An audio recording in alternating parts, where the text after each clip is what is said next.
chill. Oh, what a lovely day. Hello, everybody. Welcome to... I can't believe I said that. Welcome to VFX and Chill with all three people that you love, Hashi, Seth, and Michael. Guys, at the same time, tell me how you are. Go. Doing so good. Great. Lovely day. Excellent. Now let's jump right into the show.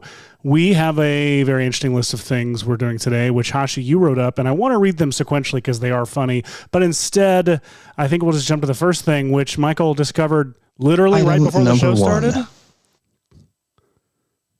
Today is what? Yeah, right before the show starts. Today is World VFX Day.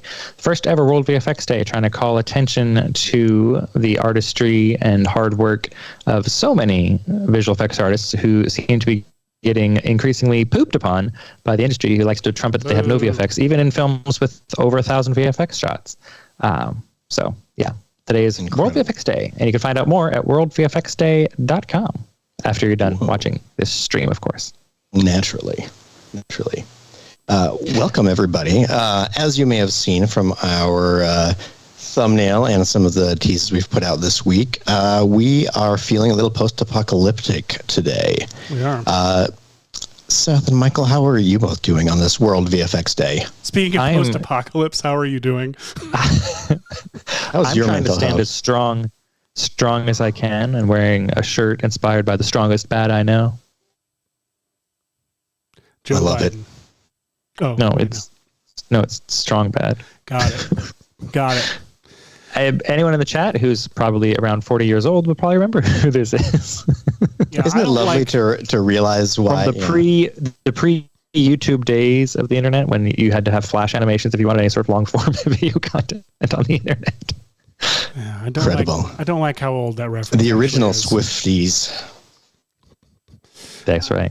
So today is World VFX Day, and I don't have anything to say about that because I just found out about it, and I also just found out there's an all-day live stream going on that did not invite. Well, all day if you're in London, all morning if did not. All I know is that my three favorite VFX personalities were not invited to do anything on it, which I'm not saying Snubbed. I'm not saying was on purpose. They knew we were We've been busy. snubbed 100% of the time by worldvfxday.com. 100% of the time. We are clearly the most popular visual effects related thing on YouTube. Hands down. Everyone thinks so. So I don't know why we're not. That's definitely where the corridor did it first. Drop would have been appropriate. I don't know who you're talking about. Or who Michael, I feel like we need to build a vehicle called the Burninator now after you've set fire to the chat here. We've got the Burninator creator on my shirt, and it does fit the theme of today's show. Now, you did show off a pretty cool Burninated vehicle on Twitter that I do definitely want us to talk about on the show today because it looked amazing. Oh, that sounds fun. So we had a very zany week of playing around, doing stuff. We often use our bespoke for you episode intros to explore different themes and worlds. And this week we are exploring this world right here. Which is a world filled with flying text and sky replacements. Welcome. Dun, dun, dun, dun. My name is Max. My world is text and sky replacements. Mad Max returned somehow. And this I did not know was Chris Hemsworth at first, which, if we haven't said it yet, we're fans of Chris Hemsworth on this show. We are fans of Chris Hemsworth. I wish he were mine. He's always on my mind. Chris Hemsworth. I mean, proof right there. We've always said that Chris Hemsworth. Always said we love Chris that. Hemsworth. Chris Hemsworth. Always. Come on the show. We'll have a fun time. Seriously, come on the show, Chris Hemsworth, right now. We love Chris Hemsworth. I hit the wrong button. Oof. You blew it. You blew it, man. No, he'll be here. We're just waiting. We're going to wait for Chris to get here. No one talk until then. Absolutely. So this trailer rules. It feels like it's literally just like footage. Spy Kids for grown-ups. Well, it feels like it's just like Fury Road footage. Like it feels like they're showing us footage we saw on Fury Road. Like it looks so like obviously it's the same team and everything, and it is the same world, but it's like it's just as perfect looking as as Fury Road looked, which makes me really, really happy. It's like I didn't realize how much I wanted something else in this universe. So that. so much, and it's just so the energy here. Anya Taylor-Joy and Chris Hemsworth both look rad as hell. So obviously we wanted to do something related to this on the show, which started with our intro, which Hashi led you down a whole bunch of different roads of making stuff. Furious roads. Furious Roads, yes. This trailer dropped right before our last episode, which was our Ghostbusters Part 2 episode, and we were like, oh, we need to figure this out. And then I was like, how about... Sorry, that shot where the car gets chomped. Oh, it's so good. Go I back. love this shot right here with the chomp. fire. Is so good. Oh, that's also an amazing shot. But go back. Do the chomp shot. Chomp shot. Chomp, Chomp chomp. shot. Right there. Oh, it's so good. A deep chomp shot. That's great. Love it. Ah, so great. She looks amazing in that shot. Yeah. Like, oh, Yeah. I'm so excited about this film. Me too. I rewatched the not first one, but I rewatched Fury Road a couple nights ago, and it's just literally perfect. It's also, there's a really great book. If you're a fan and want to read more about Mad Max Fury Road, Blood, Sweat, and Chrome by Kyle Buchanan is a fantastic read. Also, the podcast, one of my favorite podcasts, ironically just did 2 weeks of Mad Max Fury Road. They're called What Went Wrong podcast. Look it up. It's fantastic. And they get a lot of their information from this book. But I wanted to read my favorite quote in here from another fantastic director. Let's see if I can find it. I think it's in the prologue or the introduction. I made Hashi sit and wait while I found this quote.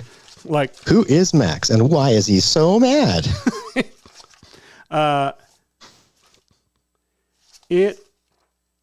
Well, dang it. I can't find it again. I lost it once again.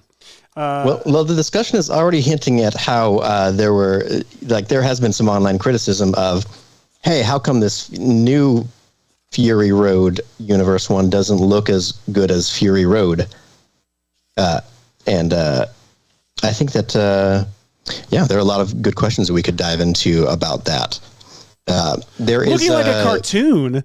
What? Did those people see Mad Max Fury Road?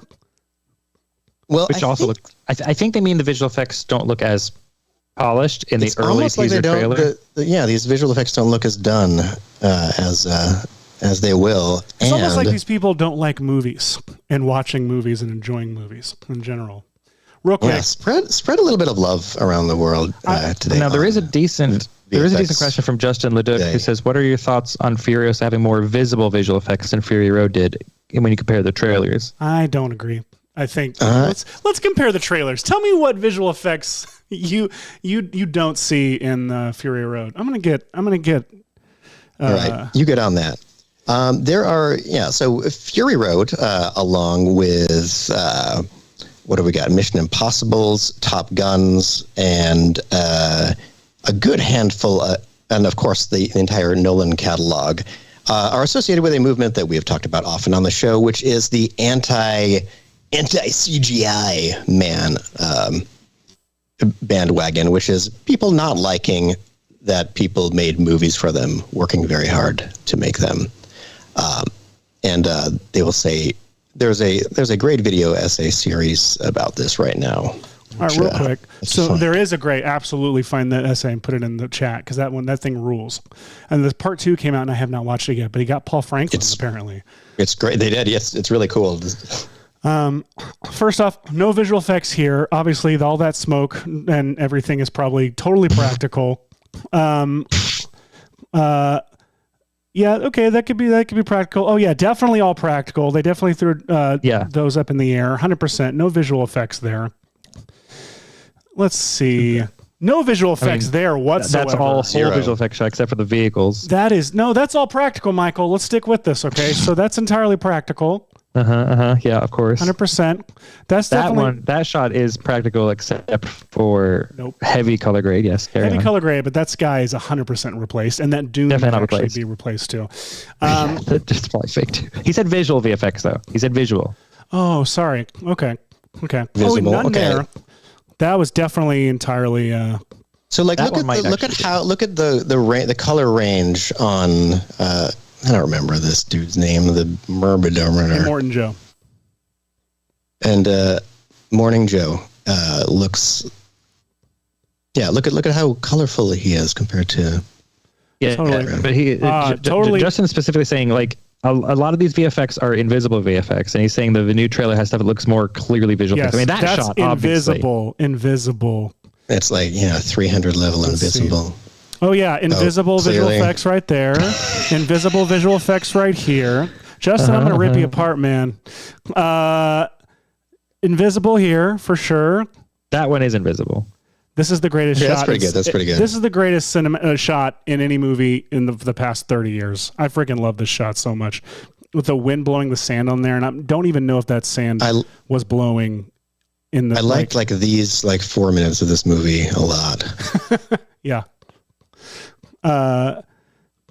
Let's see what else. Oh, and, no visual effects. That's obviously invisible. I don't see anything kind of work they could have done in that shot. I love those flashes in here. Absolutely. Oh, it's so good. I'm gonna have to go watch this movie again today. You absolutely will. Yeah, definitely no visual. No. Let's see. That whole car.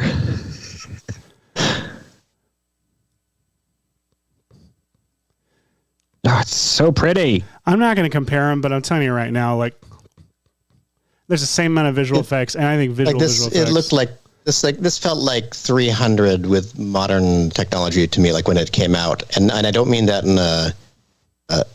in any negative way. I just mean like that they were very conscious about the grade, what they were doing. Yeah. Like I know that there are a few practical things in there, but the majority of the Go back to that last shot. Go back to that last shot. This whole film is digital. That shot? Go back. Keep going. No, go back. The big explosion he won with the guy swinging in front of it. That. So the truck exploding, the two trucks either side of it are all real, but the vehicles to the side on the right and the left, about half of those are not real. Half of those are VFX vehicles, at least. Tom Hardy's not doing this moment during the explosion. Yeah, he's not there at all. Yeah, he's not there at all. For most of filming. Half the vehicles on either side aren't there at all. No, he was there. Just, yeah. Here's my other thing I want to say, though, Justin, is that I like how I'm just attacking Justin on the show. We love you, Justin. You're in the chat every week, and we want you to continue being in the chat every week. And we want you to feel comfortable. Justin says, and we want to feature this quote. Fury Road had to rotoscope out the onset tension between Charlize Theron and Tom Hardy, which is pretty invisible. Yeah, they did actually. Also, did have to paint out an earpod, an Apple earpod out of Tom Hardy's ear. Almost every shot he's in. I want to challenge the question of if there are more visual effect shots in Furiosa, is that a bad thing? If what you're seeing in the Furiosa trailer is a director's vision being executed pretty freaking great. Like, I'd argue, like, I don't know if that's the right question to ask. Like, who cares how these visuals were created, or even if they look like they were created with, I think a lot of times we think things look like more like visual effects because they look impossible to do practically. And I think sometimes that's the director's vision, and that's probably okay, right? All right, I'm going to show you. The crazy thing is this shot looks like the kind of thing that you would do full VFX, and a lot of it is practical, and it looks amazing. It looks great, but they took really good practical effects and augmented the heck out of it with a ton of real good VFX, and it just looks amazing. Everyone's like, no VFX. That shot is half VFX, but it doesn't look like it. Yeah, because it's visual effects are invisible. It looks and this shot looks real, almost completely VFX. All real. All of this is so all real. I love those flashes. Invisible. How they go black and white. It's so good. Oh, the color grade in this movie. Look at that. Invisible. Also, the edit of this movie. Oh, I'm forgetting her name. The editor. She's amazing. Oh, yes. Well, I have this book and I don't even know how to reference things in it.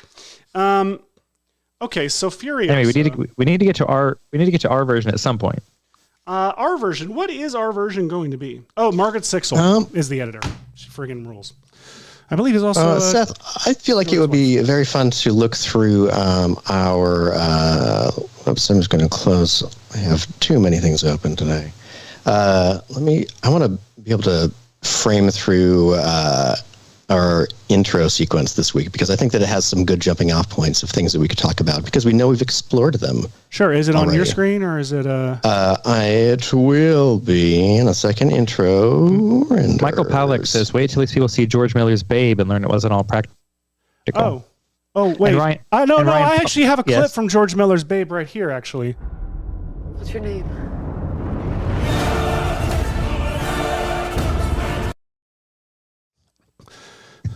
I love that movie. The movie rules. So good. You got it up? Where's this week's Intro renders? rendered? Intro renders. Isn't the intro renders? Did mine not update? Let's see.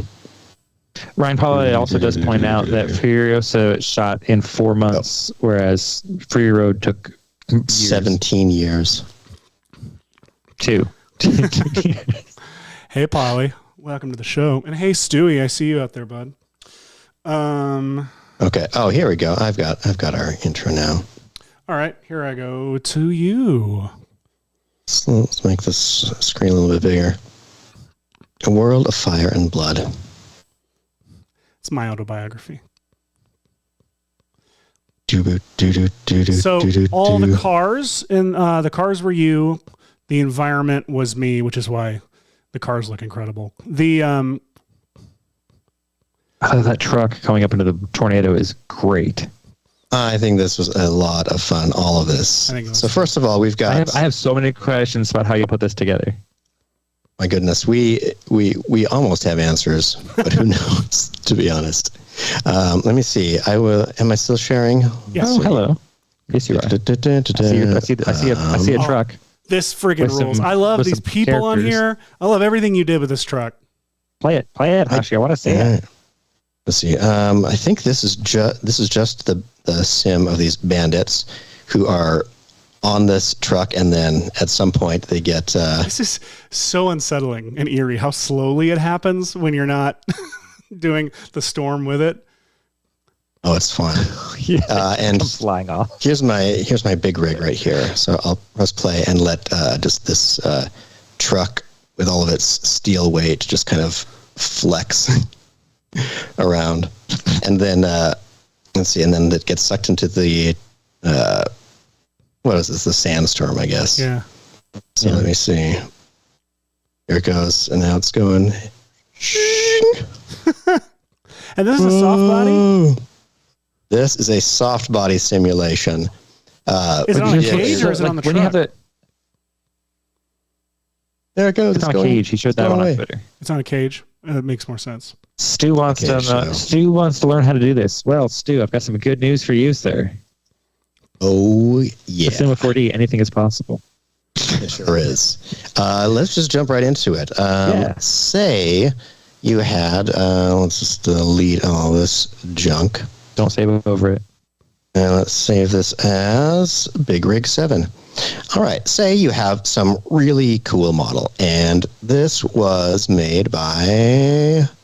See, I was opening it up so I could tell everyone who made it. It is by. Mohammed Hussein.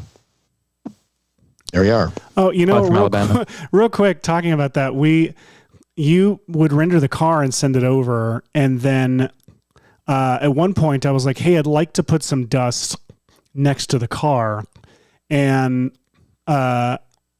so we figured out how to get it out of Cinema and into After Effects, but our test was putting text with was using text on top of the car, and you joked. Oh, do you have that project file still? Yeah, and I'm pulling it up right now. You joked that you're like, we should probably just do this to for our attributions whenever we find anything on Sketchfab.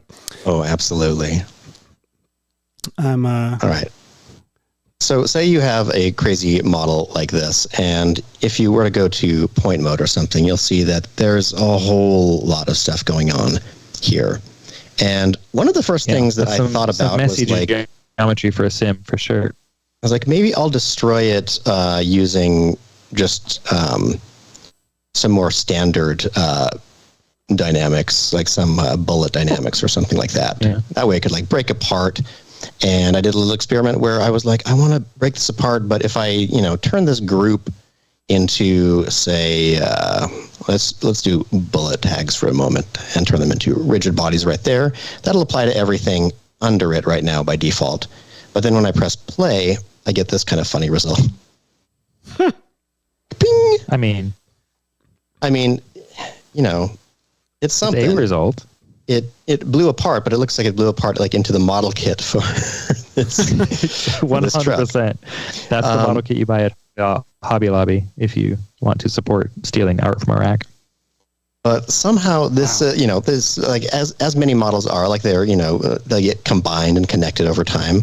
And so one of the fun ways that I have found, and Michael mentioned it last week as well, if you wanted to do something like this with some bullet dynamics, you could add a fracture object. Whoops. Wait, isn't it there? Instead of the MoGraph, there we go. There's a fracture. And there's also Voronoi fracture, two different ways to fracture things. Exactly. So you could break it up using a cell pattern, or you could just bring all of these pieces in here. And then on the fracture object itself, if you go to its properties, you can go to, for mode, you can do explode segments or explode segments and connect. I'm just going to stick with explode segments. They both do slightly different things. But if I go and I put my bullet dynamic tag on the fracture object now, what it's going to do is this, and that's going to be a little bit slow. All right, it's thinking for a moment. Well, while it thinks, we can look at this clip right here. Oh, yes.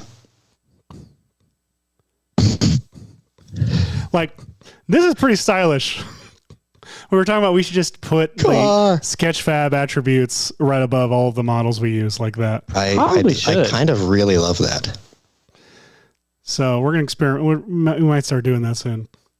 See, I maybe shouldn't have kept this dynamic. Let's see here. Oops. Whenever we do this on the show, it always falls apart. Wait, let's see. Well, the problem with the old bullet dynamic system is, well, there's multiple problems with it. But one is that if it's going to be slow, it's going to be slow, and it's all CPU, so it'll chug everything. That's true. Let's see. Oh, it came back live for a second, so I was like, maybe I'll just play for a second and see what we got. No, I was gonna say, since you've got it in a fracture object, instead of using dynamics at all, you can lose dynamics and just put in MoGraph effectors, because fracture object basically turns whatever you've put into it into a cloner just without making clones. It just fractures everything below it, and then each thing is treated like clones in a cloner. So you could use a random effector and then or fields and plane effectors and all pretty much anything you would do with a cloner to randomly move parts about.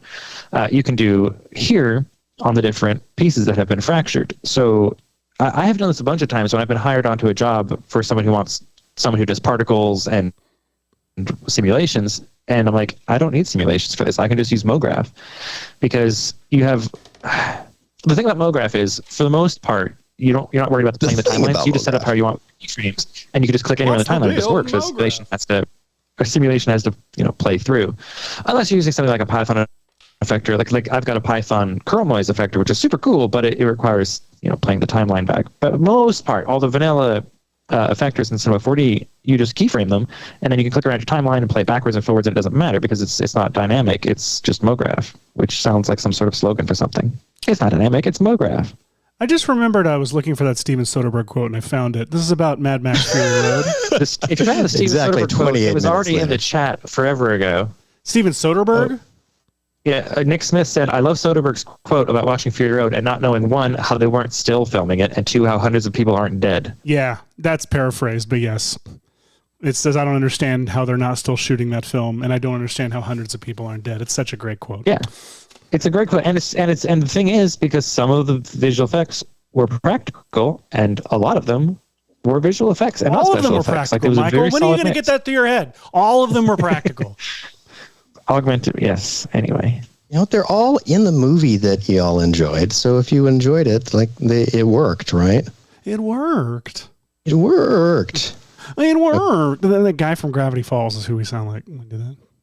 I'm listening. Okay, hang on. The hillbilly? Not the hillbilly. I think they're all Alex Hirsch's voice, but it's the I'm learning ballet. The guy who's like the reporter in the finale. Yeah.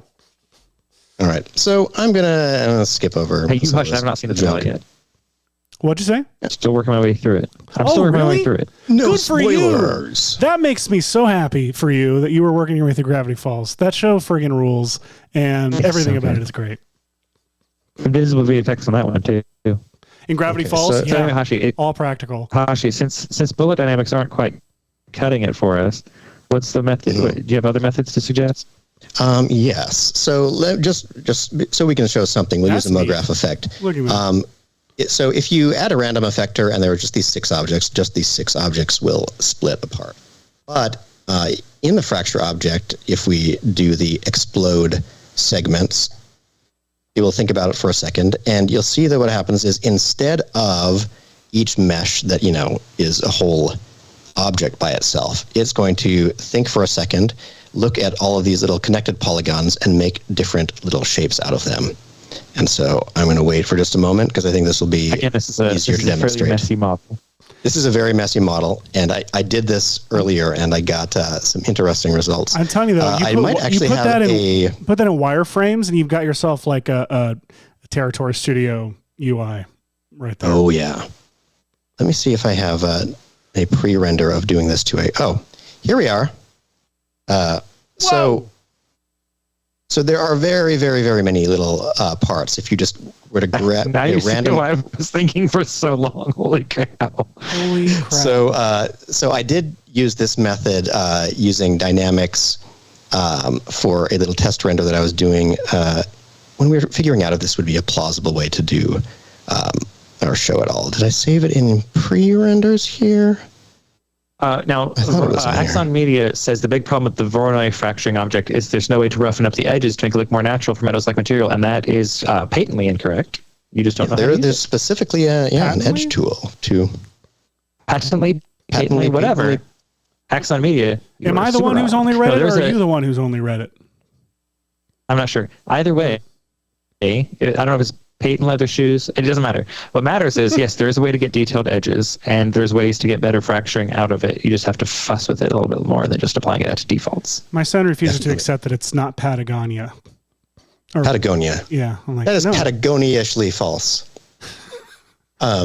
So yeah, earlier in the week when we were thinking, sorry, that's what he said. If we could do some kind of a sim or whatever. This is what I thought. Look at those. I thought that we should be in this car as it's falling apart in the middle of it. It turns out that the blocking for our car doesn't show off our characters in this moment very well, so it wouldn't have been as clear. But this is the level of kind of crazy explosion you can get from for those who don't fracturing an object.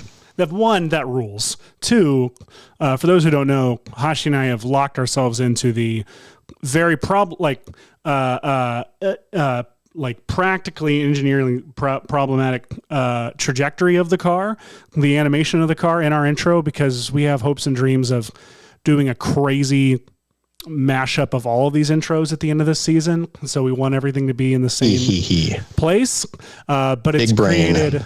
When you have someone who's not an animator animate that car at the top, it really doesn't set you up for success. It's going to be basically the ship of Theseus but the car of Theseus by the end of this thing. The car of Theseus. What's left?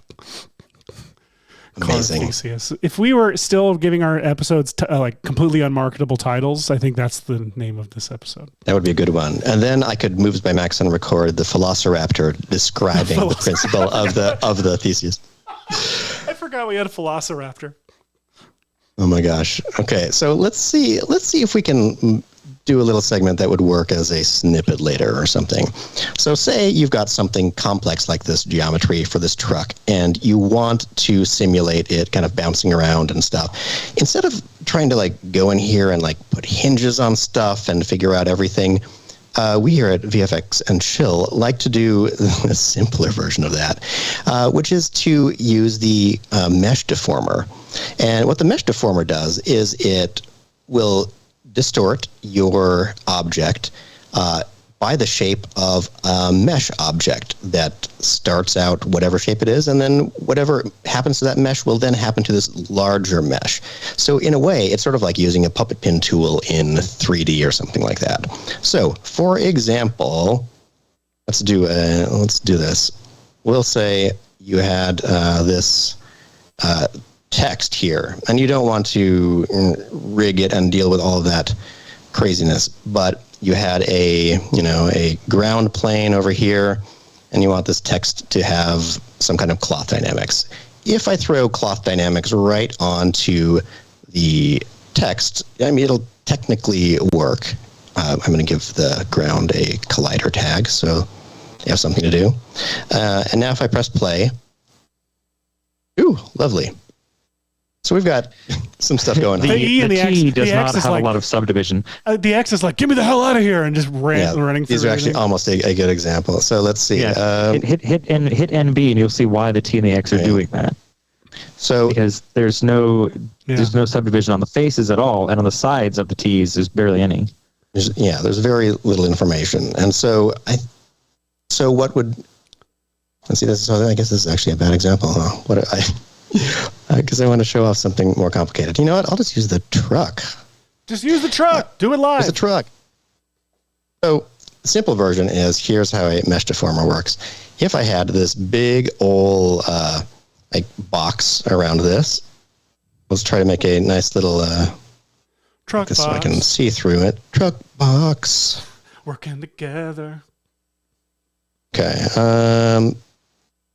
You generally will want your mesh, or it'll be called the cage later, to be pretty tightly conformed to your object. So I'm trying to come up with a rectangle that is basically right around this truck, and I think there we go.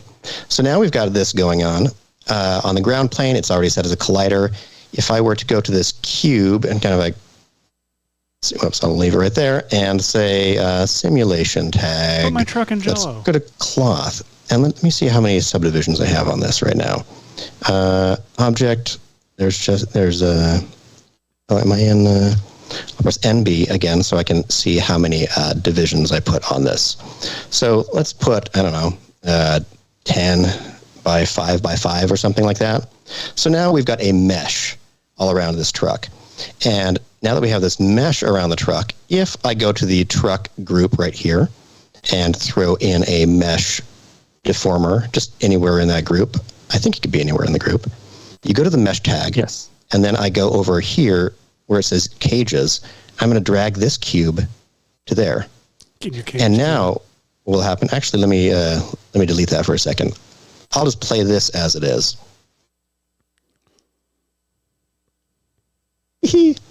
So right now we have the cloth tag on the cube, which is sort of collapses like that. Womp. As if it got caught in a gate in Mad Max Furiosa. Chomp. Slow chomp. So that simulation happens really pretty quickly because there's very few points in here. So using that simulation, I can go and add a mesh deformer into the group of the truck, and then say use the cube as a cage, and then here I will click initialize. And it's kind of cool. It puts a little display tag on here that makes it, and so you can kind of see right through display tag. A good, see, like, look at that. So it's just it's in a cage. Like, this is very Mad Max. Like this, the truck is locked up, so because it's furious. Lock it up. But now watch what happens when I play this sim. When the cloth of this mesh dips down, so does the whole truck, which is amazing. Fun, right? Okay, so that's kind of neat. But this cage is fairly wide, and there are some wonderful tutorials, both by, I think, EJ Hassenfratz has a great one. I'm pretty sure that Grayscale Gorilla has one. There are a lot of good use a cage, mesh deformer on things. But now that we are familiar with this, the beauty that is the volume builder in Cinema 4D, I don't know if I can ever use anything again to build a mesh. So I'm going to go to the volume builder right here. I'm going to grab all of this truck object, and in fact, you don't even need to drag them into the volume builder. I will, but it's fast. I'll drag them into the volume builder, which if I go to the voxel settings, you'll see that this sort of adjusts the resolution of the voxels you're making up this object from. Mallow truck. Oh, it's almost Mallow truck. Almost Mallow truck. Right now it's built out of voxels, so a little blocky, but then we can add a volume mesher, put the volume builder in the volume mesher, and now we have this mesh sort of built around it. If I go to the mesher settings and adjust the threshold up a little bit, you'll see that it kind of just puffs itself out like a hungry hippo. And this is a little bit more similar to the shape that you saw me post, and I tried to ask people if they could guess what this was. So now I have this really lovely cage shape that is informed by the truck shape, and it's very close to the original shape in a way. I'm going to try messing with the voxel size to see. You can get it very tight, but the whole goal is for it to be actually kind of puffy, marshmallowy, as Seth has mentioned. So we'll go with this, and then I'm going to go to the volume mesher itself, and I'll say, let's do a current state to object. And then I'm going to turn off the volume mesher and builder, and I'm going to move my truck back to its own group here. So now we have the... I do want to point out, by the way, that you can put that geometry into the mesh, into the voxels builder thing without dragging them out into the hierarchy. You can just drag them into the object list without moving them under it. You can just, like right here, you can click on volume builder, and right here are all the objects that it's sourcing. So I could say source this one right here. And if I were to turn this on, let me solo it for a second. There we go. See, there's nothing in the volume builder, but it knows to reference that. I don't know if you can, if when I'm in here, I could drag the whole group in like that. Oh, perfect. You can. Wonderful. That's why I didn't do it, actually. I was worried I had to do it individually. Let's do that. And now it's referencing this, and it's perfect. And then you can turn it off when you're done working on it. Anyway. Well, look at that mesh. That looks eminently better for cost deformation. It is a good mesh. And if you go to the adaptive count, you can dial like this up and kind of get even fewer points. I would say for simulations, I would not want to do that because you want as even of polygon count as possible. Correct. So for that, we use our lovely Pixelogic remesher.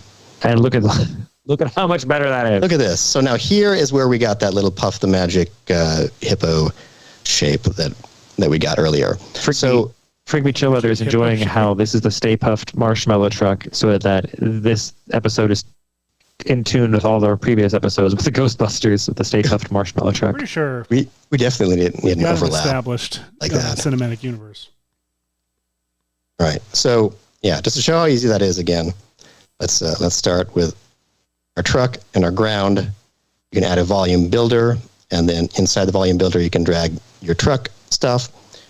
We can set the voxel size, let's say 5, and then we'll add a volume mesher for that builder to go inside.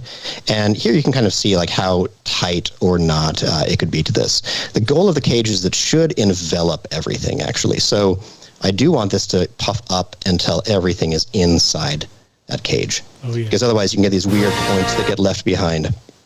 So, but there's a little bit of a solution for that. But we'll do this, and then if I press NB, you can see that there's a lot of points all over this thing, but not super well distributed. There's kind of weird crags and things like that. And so if I put this whole object inside of a remesh, and just use the Z remesher right here, it'll think for a second, and then it'll preview for me how it could reduce and simplify the poly distribution. So look at that. It's a nice, even thing. And in fact, on this mesh density, I want it less dense than that. So I'm going to try 25% as many points as that. So the really cool thing about how this works is that it not only gives you fewer polygons, but they're still a fairly even size one to another, because when you do simulations like a cloth simulation or a soft body, you want the polygons to be all about the same size, and this is doing a really good job of giving you roughly-ish a good polygon size and good edge flow, both the two things you really want for a good cloth sim, and it's reducing the number of polygons at the same time. Like, it's a hugely powerful tool for doing sims. It is wonderful.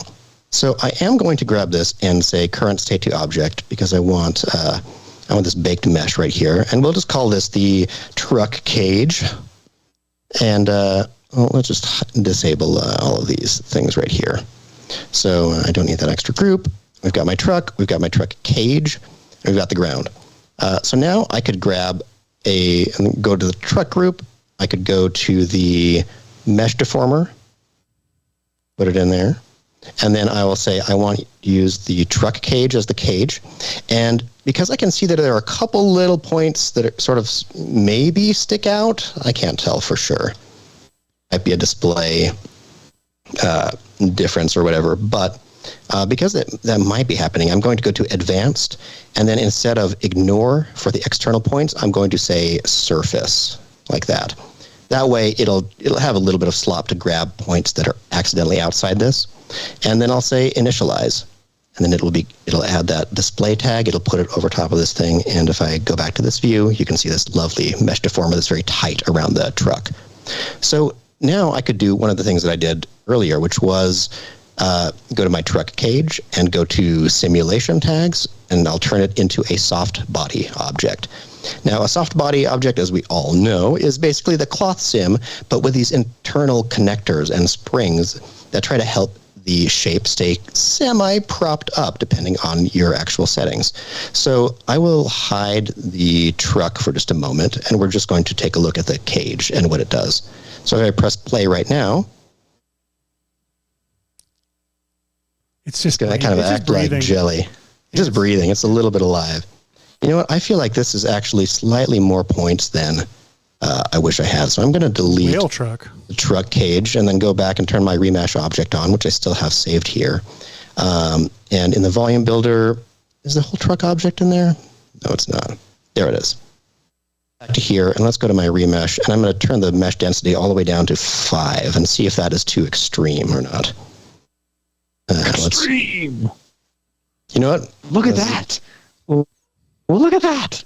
This will be perfect for this example. Okay, let's do the same thing again. Let's do this one, current state to object. Hide all of this, and then call this the cage 2. Just to remember. Yeah. Add our mesh deformer right into the truck there. Cage 2 goes there. Surface mode, initialize. And then on, I said cave 2, huh? Simulation tags. That'll break the effect if you say cave 2. It will. Dang it. All right, let's go to soft body. All right, so here's what this does by itself, just with the floor. See there. Nice, a lot faster sim. And actually, these are the default settings. They're pretty good. Now make it fly. Okay. So let's turn the truck back on, and my cage I don't actually really need to see, so I'm going to just hide it from the viewport, and then press play. Actually, let me move the ground down just so it starts out a little bit high and then falls down onto it. Here we go. Shaboom. Look at that. Isn't that fun? Very. And what's kind of neat is that naturally, so fun. Look at this. There's this natural distribution that actually kind of works just because the mesh is so tight to this that there really are just fewer internal connection points wherever it is thinner. So automatically you get this amazing effect of the whole, like these antennae kind of looking things. There's no other word for them. And the poles back here have a lot of dynamic flop, and that's because I guess I'll make this soft body visible again. There are a lot of little connection points. Please always make your soft inside body here, visible. But when you get all the way out to here, there are not very many. So the way you can play with the dynamics of all of this there are the default settings. I do want to say real quick, you can drive a lot of the cloth or soft body dynamic parameters by vertex maps. Exactly. So if you want some areas to be stiffer, you can pick. So one thing you can do is if you could use just the uniform, like the standard distribution that is giving you right here. I could turn up the number of internal connections like that, the max poles per point. You can also adjust the spread of what direction these little bits shoot out to try to grab one of the other internal structures. And those are all giving it like structure and holding it in pieces. So that's going to look fantastic. So now you can see it's got a lot more structure to it. But if I want some really specific structure to it, one of the things that Michael was mentioning just now, and we did for the intro, was I went over to, so look at this. Remember what this looks like. This internal structures, Mac. Remember me. Which I love. I love that the tagline for Furiosa is "Remember her." Like it's literally just like remember her trying to influence brand awareness at the end.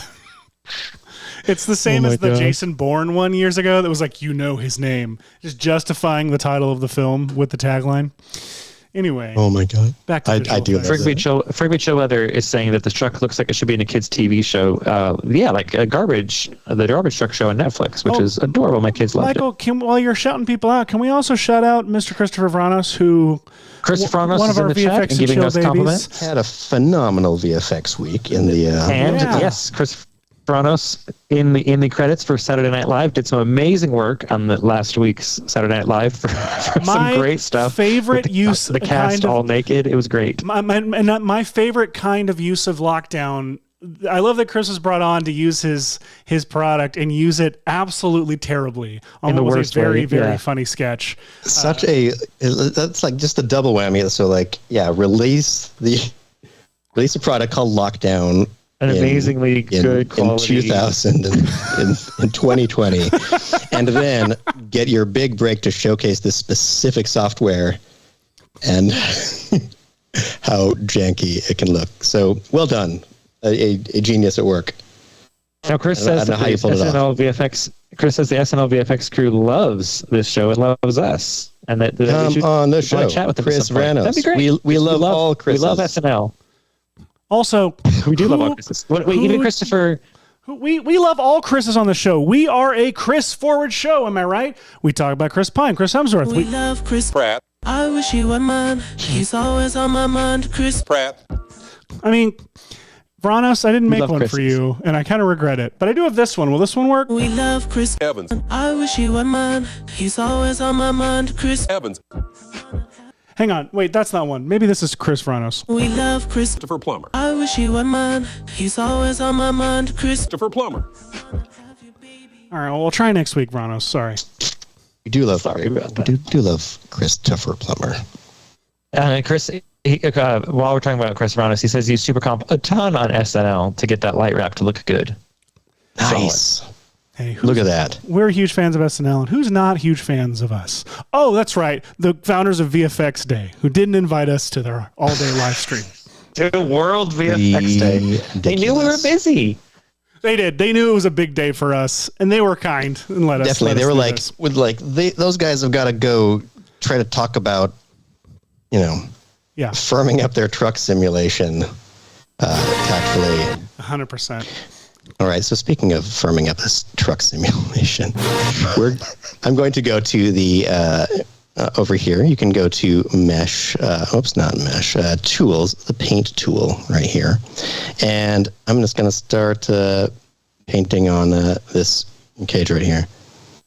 You know what? I'm going to turn off the display tag so we can take a look at it. I'm going to uncheck that so we can just look here, and then here I'm just going to paint do a little painting, and you can use vertex map, which gives each dot, like each point on the mesh, gets a value between 1 and 0, and you can use these values to drive all kinds of things, including textures.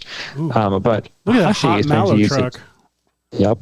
Hashi's planning to use it to drive the simulation. Now, I do want to point out while we're here that you can also drive vertex maps with fields, and fields can be driven by vertex maps. So you can do your painted vertex map, then add like a random field over top of it, or smooth it, or blur it, or delay it, or whatever. By putting it into another vertex map driven by like you can just go crazy with this stuff, and it's so powerful. It's one of the best fields. Be able to drive everything. Yes, thank you, Alex. Be able to drive everything in Cinema 4D is just fantastic. It is fun. So look how low poly this mesh is. But what I'm doing is I'm just going through and sort of painting the areas of this that are supposed to be, that I want to be more solid and to have more connection points. And I'm even doing this thing where I'm trying to kind of make a little bit of you can hold down control and that'll become a subtract brush. I'm trying to make kind of like a little subtract region and then make the tires firm, but there's like a little, like this will actually simulate the shocks of the tires bizarrely, like that. So these parts will be rigid and these will be softer, and let's check this out. Let's go over to our soft body sim right here. And over here, when we were mentioning that the more connections, the more solid the object is. Let's go in here, and we're going to turn the softness down on this because it's supposed to be a more rigid kind of object. And then for the poles on its density, I'm going to open up density right here. You are my density. And under here is yes, thank you. And under a density, there's an option to drag a map into there. And we just so happen to have just created this vertex map right here. So I'm going to drag the vertex map here. And now, look at this. Let's turn up the density even more. Actually, the max poles per point. And you can see now it's creating a lot of vertex connections wherever that map is painted all the way to yellow. And wherever it's not, there are fewer, little highways and byways in between. And so all of that combines to give you this fun effect. Let me turn my display tag back on, and then I'm actually going to hide the whole object. So let's press play. So now when it hits the ground, one of the things that you can see is that, look right there, there's a lot of flexion right here, and there's a lot of flexion on this little thing right here. And this was a surprisingly little amount of work to get this thing looking enough like a big old heavy truck. So yeah, the softness all the way down, and the density. Michael, are you linking to the World VFX Day stream from our stream? Well, just to worldvfxday.com because people need to celebrate it every year. Every day is VFX Day. We don't need one day for the whole world. Exactly. Every day is a day to deny that VFX exist and credit all practical effects like the ones in Mad Max. Sorry, continue with your practical effects, Ashi. Okay, so here's some more. I don't actually remember what my fake beef is with. I've gone so deep into this, I don't remember who I'm mad at. You're like Oscar the Grouch. I am. Or any conservative talk show host. No, I don't like where this went. Get back to the truck. Hurry. Yeah, I am not a big fan of that. But speaking, God, of big fans, get Frigby's comment in there. That's good. Speaking of big beef. Sorry, sometimes I have to leave it on a little longer. All right, so I'm just going up to simulate forces, wind, and I'm going to make a little, like wind that is kind of blowing up and backward like that. And let's go to the wind settings. And I know that that I need a lot of wind to do something effective with this. So let's take the wind and we'll move it down here. Yeah, Cinema's controls for like wind and dynamics and things are like, it's like, so we made it to where you have to crank it way past 100 to get any kind of result. I don't know where I'm doing it wrong. See, all right. So here's the wind at 931. It's clearly blowing it backward a little bit. Let's dial it up to like 1700. Ooh. Okay, now it's skidding along a little bit like that. Let's go back to the very beginning and try to run it. Though, Michael, are we doing something wrong? Right I find that whenever we're doing wind, I have to crank it above what the slider has as the max. Yeah, the way it affects simulations versus the original particle system is a little bit of yeah. Oh, it's built for the I know what you're system? saying. Yeah, because all these effectors, the wind, the turbulence, all those things were built for the old school. The old school stuff, and the translation is not similar enough to where you would want it to be. That makes more sense. I feel like we could change the max sliders. I mean, it's probably a lot conversation tinier. to have in a meeting, not on a live stream. Sorry. Look at that. Okay, so now, I wasn't looking, and I looked back, and it was just right at the top of frame and leaving. Just floating away. But with Rapture, we are so. But with Rapture, but with Rapture is what he said. But with Rapture, so now I know I've got a nice aerodynamic force to push it this direction. But I would like a little bit more interesting stuff going on in here. I was going to say, are you going to use a field to drive where this wind deformer works? I'm going to use a field with a field. All right, let's add a box field. So all I did for that is I went to the wind object, and there's a little fields tab. On the fields tab, I click on box field, and now if I move this over here. I don't want to see my ground anymore. There we go. Get out of here, ground. What am I doing? Who needs the ground? All right, here we go. All right. So fields, as we all know, because we use them every day, this field has an inner radius. It's a box. It's actually a tesseract, right? We're this is the edge of the power of this wind. There will be, you know what? They're interactive. So let's just play. So I'll play it right here. Power of the wind. Yeah. So the wind is blowing right on the truck, but nothing's happening. And that's because the field is outside of the truck. But if the field were to be a dynamic one that were, like a storm sweeping in, as soon as parts of this truck are inside this field, you can see that now the edge of that is going to start kind of shaking. Hashi, are you saying that right there is the suck zone? This is the suck zone. Welcome to the suck zone, everyone. So now we have just in this one area, the wind will pick up and launch this thing. So what I did for the animations that you saw earlier, it was basically I just put a little box field up like this and added a little keyframe there, and then we'll go down to, let's say, frame 172, very specifically that. We'll move the field down, and so now it's getting the full force of the wind, and in fact, we'll move it forward like that, so it goes right through the truck like that. So it means it's going to get power of the wind, and then it's going to go, I turned on my automatic. I love having Michael yell, "Don't forget to save! Don't forget to save! Don't forget!" Wow, I want it to work so nice. This really has just slowly become a Twister VFX tutorial. You're right. All right, Darby has made the same joke. No, we were responding to Darby. Yeah.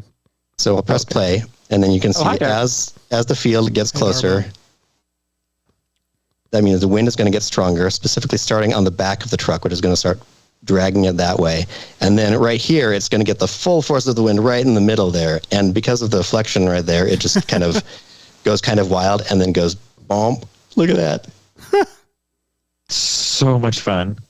Oh, I love it. Okay, so I think not nearly floppy enough right here. So let's go to the soft body sim, and I want to kind of see what's happening again. You got too many connections right here. There's a lot so let's turn down the max number of holes per point, and then I see that there are. It's probably this stuff is doing me poorly. So let's go to the vertex map, and we'll go to our paint tool, which I can just grab here from my recently used tools. Because of the display tag, it's displaying a little bit weird, but I can still control paint right here. And if you go back to soft body, you'll see that I'm basically painting away little connection points by altering this map. Need to reinitialize it. Hey, Vranos, to answer your question, Hashi did this, so I doubt we took any of those details seriously. He's curious if the dynamics are set up at world scale plus estimated weight and mass. Frankly, I'm not sure if this truck is at world scale. It has got to look right. Yeah. Hashi, throw a person-shaped primitive in this scene. We'll see how close to the world scale we are. Oh, yeah. That is a 6 foot. Does this answer your question, Vranos? That's a person at normal 6 foot tall That's scale. a person surfing on that dog whale. That is a person. That marshmallow dog whale. All right, let's see. I want to watch what happens to this marshmallow dog whale. You know what? I'm going to turn off the whole truck and everything like that. I just want to see marshmallow dog whale. Marshmallow dog whale. Okay, I got rid of some of the connectors in there. So there we go. So now that part is a little bit floppier. I want even wilder. So let's go here. Let's turn the softness up a bit, and we'll turn the spread angle down to like here. There we go. So now we've got two separate sections, sort of. So previewing just the cage's dynamics is a great way just to kind of zoom through this quickly and see what happens. All right, it's getting picked up by the storm, and then there we go. It's nice. There we go. So now that part is kind of wild, and nature is so majestic. So majestic. Boom. Look at that. That's how a truck normally reacts when it falls. It swishes and stretches. This looks like some specific cartoon dragon in something. Pete the Dragon. This story has a dragon. It looks like the animated Pete the Dragon, or like kind of like Dino also from the Flintstones. Yeah. I think maybe we'll just Or just the Hungry Hippos. Just so hungry. For these purposes while we're working on this. So I'm going to go back to the soft body dynamics, and I'm going to go over to plastic deformation and check bend deform. And I'm going to turn up the hardening. Bend deform. And I'm going to say deform past 10 degrees. Bend deform. Watch this.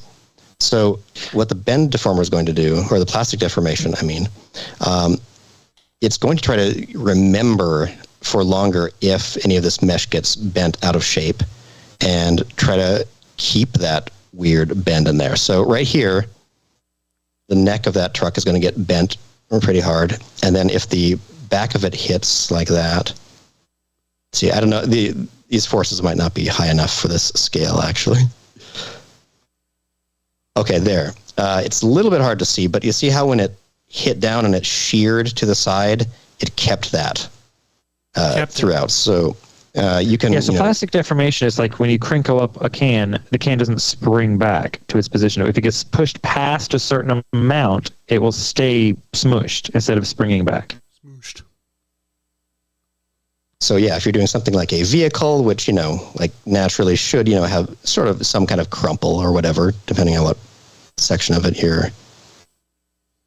deforming. All right, I've turned up the plastic deformation even more. There we go. That's pretty cool. That part. Wow. Oh, a little bit too far with the plastic deformation. Look at that. Now it's just a twisted hunk of metal. Green metal.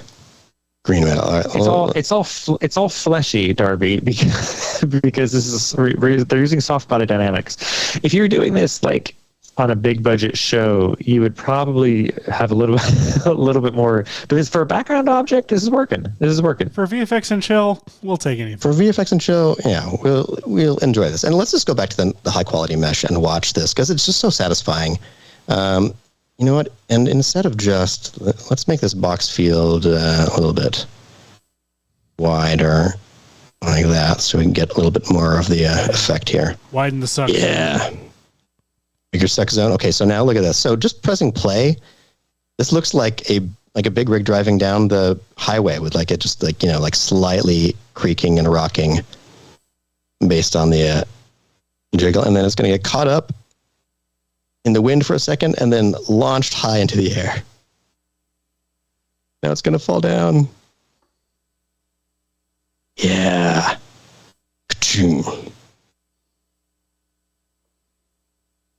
Look at that. So cool. So fun. So I love this trick for doing stuff. And one of the other ways that I used it in this episode, creating ragdolls properly is kind of a pain in the butt. But if you had, say, what did I call them? Bandits or something. Bandits. Truck bandits. Okay, I'm just going to grab one of my little raider figures. You guy dancing? I do have a dancing guy. Always need a dancing guy. Like, really, he should have a little, like, guitar or something. Like a doof dancer? Yeah. Yeah. See, I think I downloaded this for a doof dancing character. Michael Powell says this is so fast and great looking. I agree. Like the fact that Hashi can go from nothing to something that would really looks fantastic, especially for a background asset, and for he put literally 5 minutes into it. Like, it's so good. Knowing what you're doing and having good tools to do it with takes you a long way. So to have all those crazy characters in our intro, I didn't want to have to figure out how to mix them and move them all around. That just becomes prohibitive. So I got these little low poly mesh people, which are very real world sized. Let's see. How about we make them real world size ish?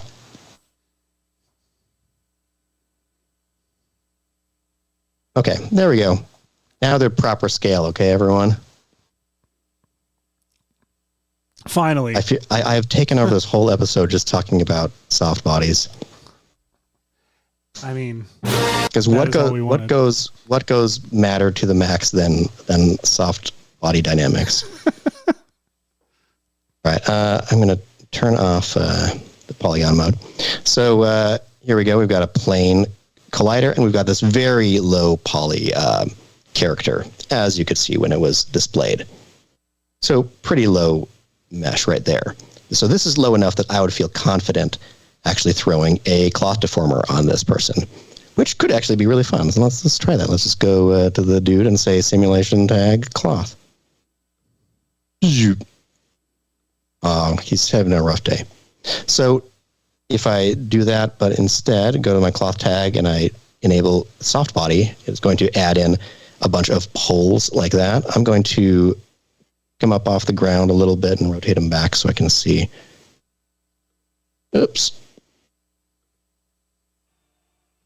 I hope that everyone appreciates that I've been using Cinema for 10 plus years and I still mouse right over to this and press the move tool. I can't adapt to the shortcuts. There we go. Oh, soft body. So this is kind of ridiculous. He just kind of like falls and then crumbles a little bit.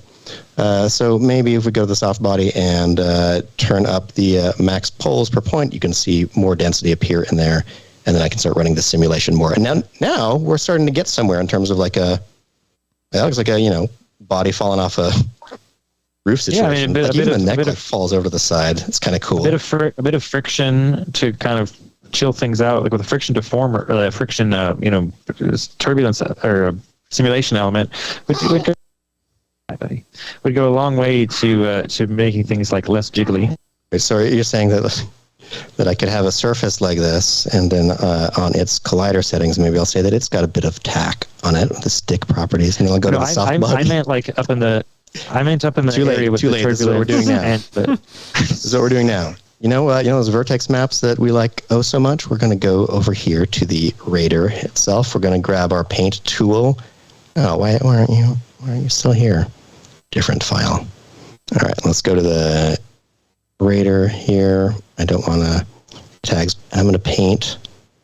Oops. I'm going to paint the hands.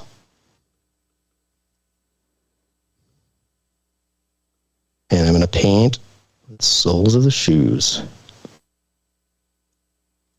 Got diamonds on the soles of his shoes.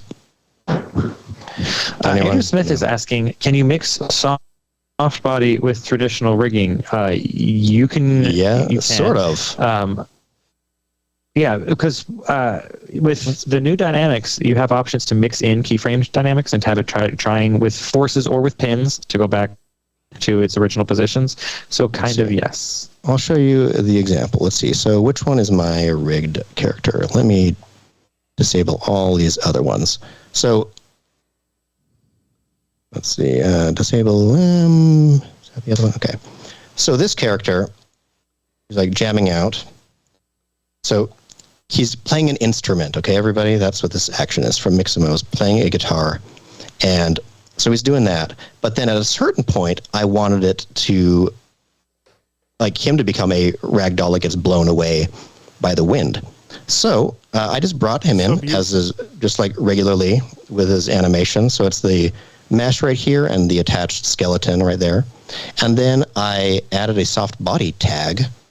But one of the cool things you can do is for the soft body tag, you can go to basic right here, and I just keyframed the enable property.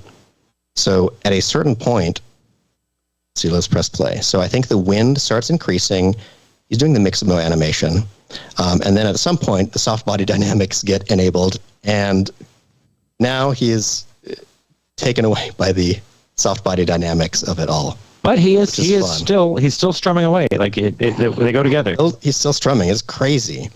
And if you don't want that, I think that one of the things that I'd also tried was keyframing the mix animation with pins. Because if you turn this all the way up to 100 and you left this enabled the whole time, let's see. Let me go to. Let's enable the soft body dynamics. Let's see. Make sure that it's not keyframed anymore. Whoops, I deleted the whole guy. Okay, there we go. So now soft body is enabled the whole time, right? Just double check. It's enabled. Great. Turn off auto keyframing for a second. No, I'm going to turn it back on. I know most people are so afraid of auto keyframing, but I'd rather have. That's why it puts a big red square around everything. So, so let's go to the soft body properties and go to mix animation. I'm going to check with pins. Influence 100%.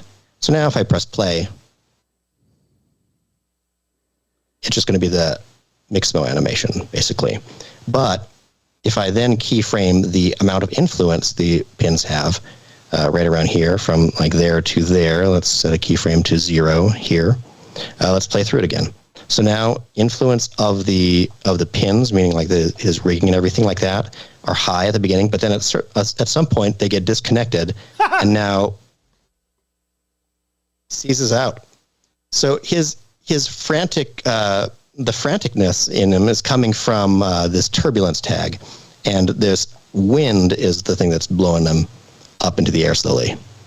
So I was going to show over here on this other example, I grabbed a vertex map and I painted hands and feet over here on this character. And here's where I'm going with this. I'm going to go to the cloth tag, and I'm going to the surface, and I'm going to go to stickiness, and I'm going to drag this vertex map into here and say, let's say like 5 on stickiness. So the sticky is just where the hands and feet are. And nice. Now let's grab this object, and it's going to be kind of like those little like things you get at a, for 100 tickets at Chuck E. Cheese. This is brilliant. You throw at the wall, and now watch.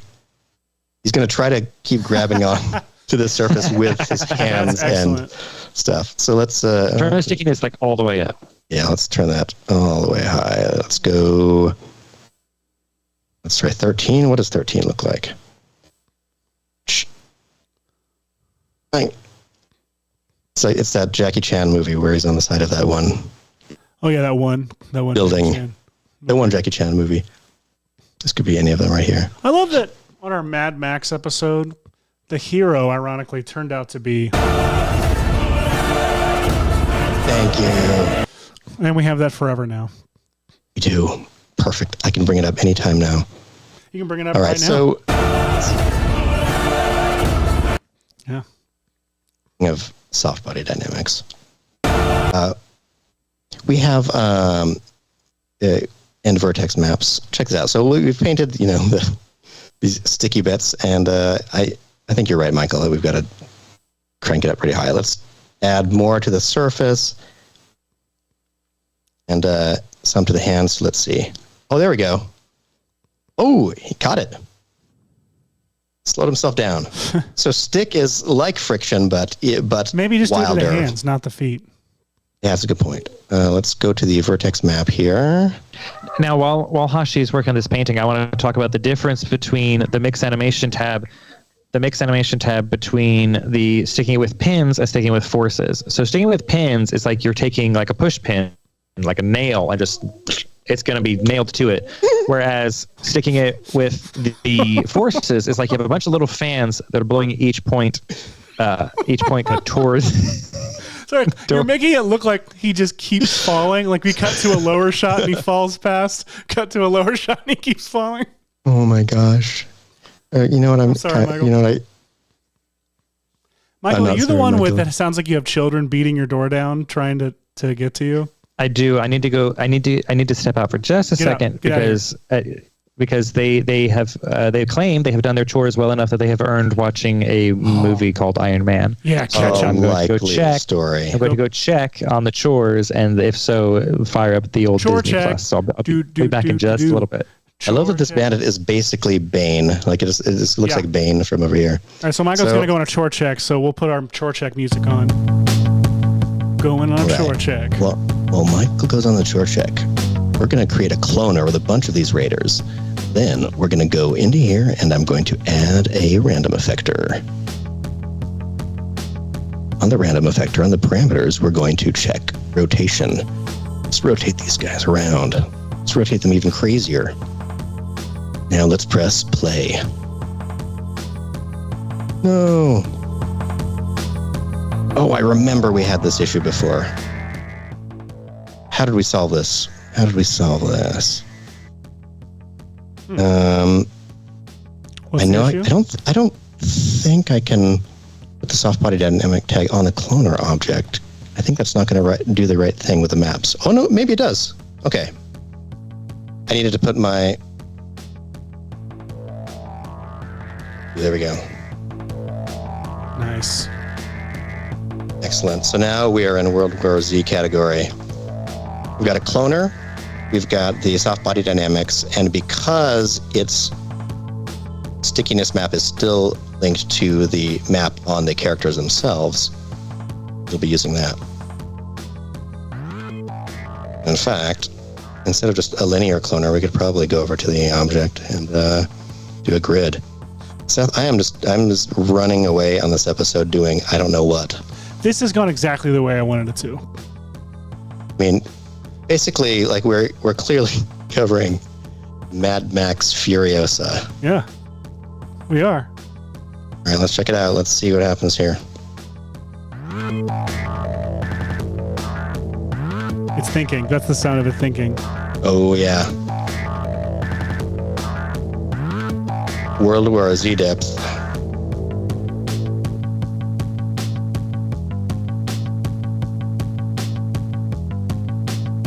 Okay, maybe too many, maybe slightly too many. Let's just want this to be a fun experience still. So let's turn the factor down by about there we go. That's a good smattering of beings.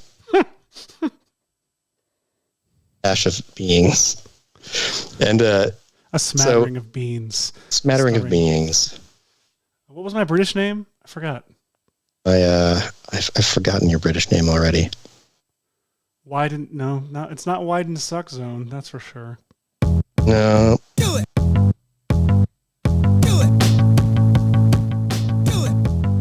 So this is a good instance where you would use the Bake Dynamics tag. So all of these characters are going to try to grab onto this object. This one did pretty good. Oh yeah, look at him. Look at them. Oh, this is a fascinating. They're all grabbing on with their hands. Look at that. This is a fascinating study in like societal dynamics of some, like there's something. It really is.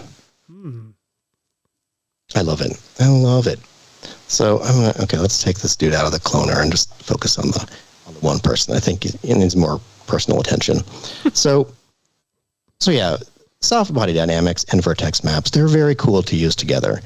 And one of the ways that you could simulate ragdoll physics is to create a new vertex map, because you could have multiple on the same mesh. So I'm just going to click on the mesh again on its polygons right here, and let's go to the paint tool again. And now we're going to do, let's see, let's fill the whole thing. I can't remember how we fill it. It's, is it in the paint tools? Tools, paint. Oh, maybe it's one of these. Painting, apply all. There we go. So now all of them is painted with dynamics. But now I'm going to go and hit, I'm holding down control, and I'm going to go to the joints, and I'm just going to paint through those and say I want less firmness there. So I want the elbows to be able to flex. I want the thigh to be able to flex. Setup ever, but it will. I think it will pay off. And then I'm going to say, let's see, knees. What if I just did the back of the knee? If that will try to keep, who knows? Who knows? All right, so we've done that. We've painted all of the bendy parts of them. I guess I could make the hands bendier. And now we'll go to this the soft body dynamics here. Let's turn up the number of under soft body. We'll go to max poles per point, and I'm going to turn that up higher. Max poles per point. I'm going to turn the spread max poles per point. So Max poles per point. This looks just like a ricochet, basically. It does. So there are a lot of connections inside this little spider web stuff now. But let's go to the density map here, and we'll grab that second vertex map, and we'll throw that in there. And you'll see that a lot of the connections in those little joints got destroyed.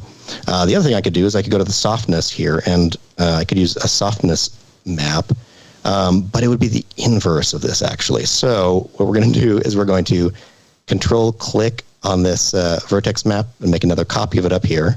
And then right here, I can check invert, and now rename. These are the soft parts. We'll rename that vertex map to softness.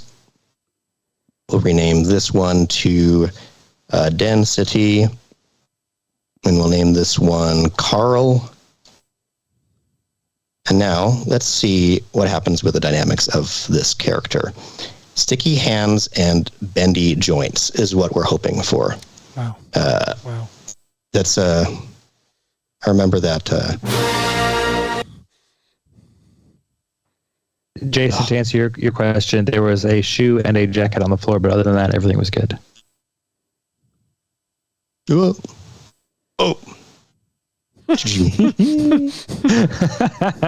Okay, so what's happening here?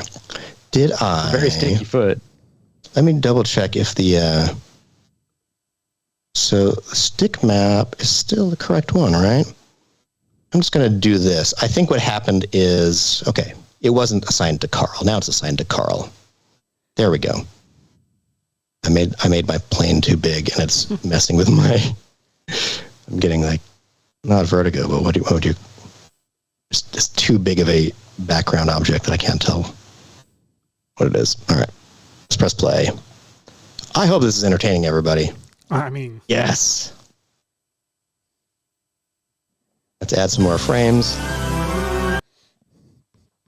So now we have a slightly more accurate ragdoll character. His limbs aren't bending, but they are, looks like he's trying to grab on too. Like it looks for all the world like it's animated. It's so good. And let's see, what if we were to add a... what if we had a landscape object, and on this landscape object we said no borders at the sea level like that, and we'll say the height is, I don't know. I just want something a little bit more. I should just use a displacement map, right? Let's just go to the plane here. I'll go to its the plane settings. Let's divide it up into like, I don't know, 32 points, and then we'll go and add a displacer to it, to the plane, and then on the displacer, let's go to shading and add some noise. Okay, how much is that noise? That's not a lot. Displacer, let's turn it up. There we go. Oh, jeez. Okay, so we'll go to the shading. We'll go to this noise field, and let's turn up its scale a little bit. Global scale. There we go. I want more individualized little points. Here we go. Let's see what happens now. Now we've got our Plinko man. Oh, hang on. You can do it. Oh, we need more frames. We're going to need more frames. Yes. Oh, ow. Oh, he's safe. So now we can add some life by going to the forces and adding some turbulence. I'm just going to add a bit of turbulence, and what that's going to do is it's going to make him seize a bit. So you can kind of see there. Let's turn up the scale a little bit. There we go. Ooh. So it's shocking him to life. I'm going to slow the frequency down to here or something like that. And so now let's go back to the beginning, press play, and now he's going to have kind of his own ow. So now, yeah, he'll be kind of moving around. In fact, we could turn this up more so he's even wilder. Then you could just dip the whole terrain just a little bit to let him go falling off again. Yeah, let's give it a little bit more. A little bump. There we go. Having it actually evolve while he's on it. Ooh. Oh. Yes. Oh, this is fun. It's like, I'm going to live. No. I'm going to live forever. Whoa, catch. Do it. And file. So, did you all know that you're going to learn so much about Digital stunt people, clearly. That was the title. That was the whole goal of this episode, everyone. Digital stunt people. Good. Don't forget it. Let's. In fact, I'm gonna take my digital stunt person, and I'm just gonna add a few more copies of them, like this, and then rotate some of these around.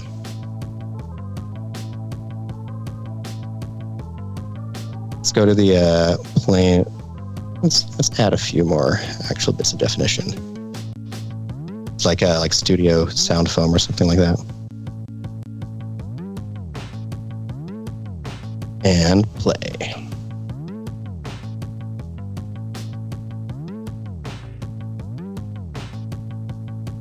Oh, they're missing most of it.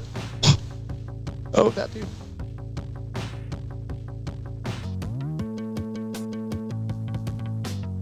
Is this not inclined enough for them? Damn it, Michael! I blame Michael for that. Oh, I thought you were making a pun, but I guess you weren't. You were actually just being literal. I really was. I don't know why. Sorry, Michael. The false alarm.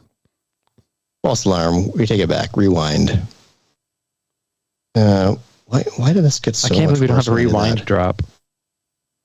I can do something in reverse. Kind rewind. I was just thinking we've got that Universe VHS has the rewind preset built in, which is fast to make. Let me see if this works. Rewind. Okay, so that's forward. So if I go rewind. Where are they? Oh, I know why they're doing this. I didn't realize that I'd flipped my plane. And I bet if I go to this plane right here and to its dynamic tag, it's using just the front as a collider. Sorry, everyone. No wonder that was annoying. That's what I was supposed to do.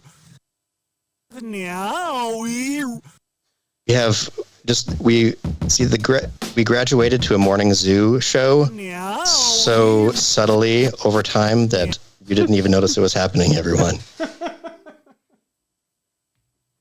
Okay, let's press play. Here we go. Now they're colliding on the right side. I'm going to try to grab on.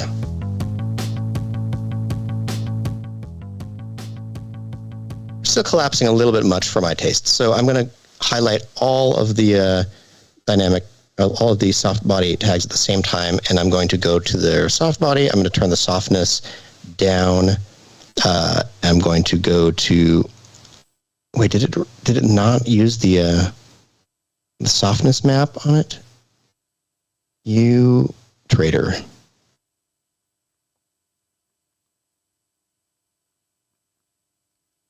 Why Michael, I'm going to answer the question Darwin posed in the chat, trying to recreate the Marvel intro. Can you please give any tips? Yes, if you go watch one of our Perception episodes, it might be the Hawkeye episode. Hashi breaks down his Marvel intro that he made. That sounds right. For VFX and Chill. Check out the Hawkeye episode. We had Doug and John on. Doug and John. All right. So now look what we've got. So here we go. Group of ragdoll kind of characters. Now here's my question. Kind of fun. Very silly. Can you drop the truck down this terrain? Did you get muted, pal? Oh, there you are. I was just so excited about this. Let's go. Let's go over to where this truck is. This guy's just still jamming. He's not even playing. He's been jamming He's the whole over there time by himself. Okay, let's delete all of this stuff and just leave this truck object here. Let's paste this terrain. Okay, so now we've got a wild terrain. Okay, and now I'm going to go to this truck. Let's rotate it around. I'm going to get rid of its tag right there. Now, right now, this is not my simulated truck. This is just the original mesh. Okay, everyone. So it's just the mesh. I'm going to position it right up here, and let's make it scale bigger just because it does have a bigger scale. Let's delete that keyframe. I don't know why it has a keyframe at the beginning at all.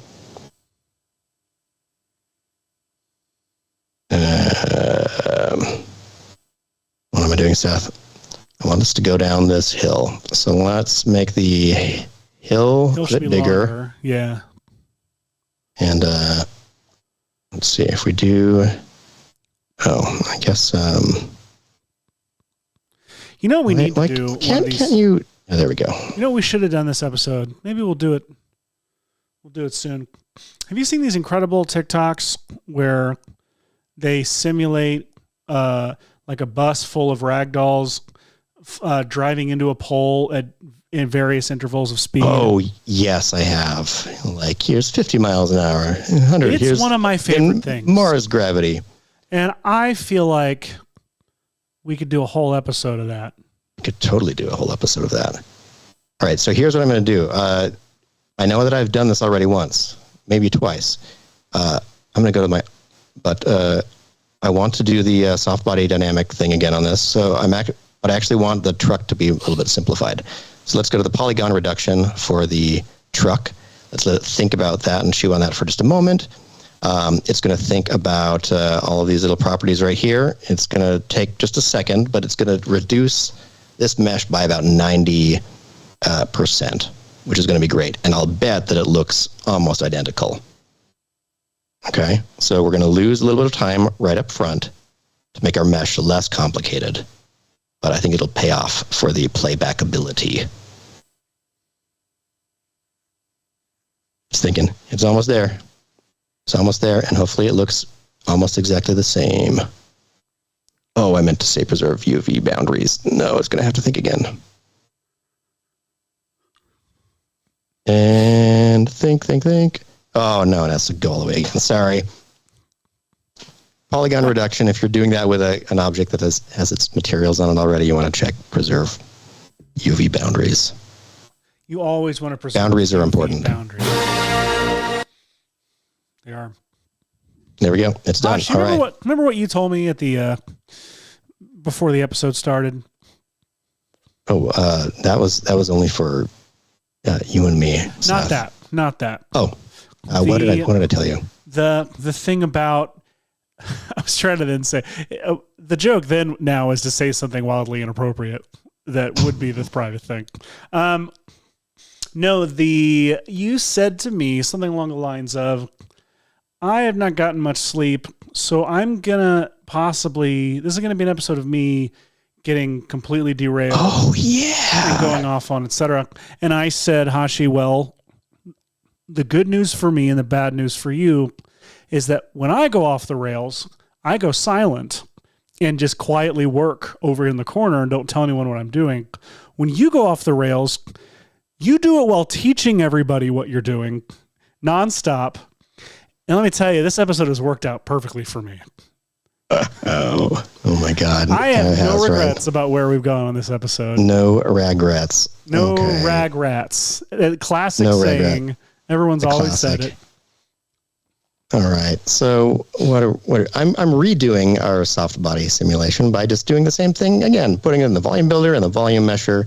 I actually did forget my step of putting it in the remesher tool though. Remesh. Yep. By the way, I'm bummed that Jamie didn't make a cameo in the chat today because I had a drop all ready for them. Oh, I know. It's exciting whenever Jamie comes back. 13 years old now as of this week. 13 years. 13 years old. That's too many years. It is too many years. I got even worse. Mine's 16 years. No, geez, Super Lion? Mine's Super Lion's driving an automobile. It's ridiculous. That's an incredible song. Super Lion is driving an automobile. It's that like, it's kind of like, it's one of those like Cats in the Cradle kind of songs, Yeah, it is. But it's reversed. Instead of the father not being present, the son's never present. It's about parental like guilt and pressure you put on your child to hang out with you. Oh my gosh. Okay. Now we have a new truck cage. I was going to try to say it out loud while I was doing all of the truck cage building just to show that it's so easy, but I forgot. Oh, I was talking. That's the problem. I was talking instead. Well, but that's entertaining too, so I want you to be able to talk. Oh, thanks. I'm going to throw a mesh deformer on the truck here and on the mesh. Let's throw cage in there. Let's do surface. Initialize. And then now we've got to go to our cage object, and we've got to tell it to be simulation, soft body. Let's hide it. And all right, here we go. And let's play. Let's go to a more exciting angle. Hashi, since you're using Sketchfab so frequently, do you just download the models and then import them, or are you using a newer, are you using an updated Sketchfab import plugin? Because Alonso Perez Yapsik is asking, is there an updated Sketchfab import plugin for Cinema 4D 2024 yet? Michael, you could. There is not. So I literally, what is happening? Do I still have other physics in here? I still have an old, Cinema 4D installed that has the Sketchfab importer. I think one of the versions of 2023 still works. But you can just download the files off Sketchfab and then import them. Cinema 4D's export-import has improved on GLB and GLTF formats recently. So you might just be able to GLTF. do that. What is happening? Did I mess with the scene settings earlier? Oh, I forgot I did this in my storm sequence one. He's floating away. It's floating away. This is the bodies are all supposed to take off on. Okay, let's uncheck that. Let's put it back to. Let the bodies all take off. Let the bodies all take off. What?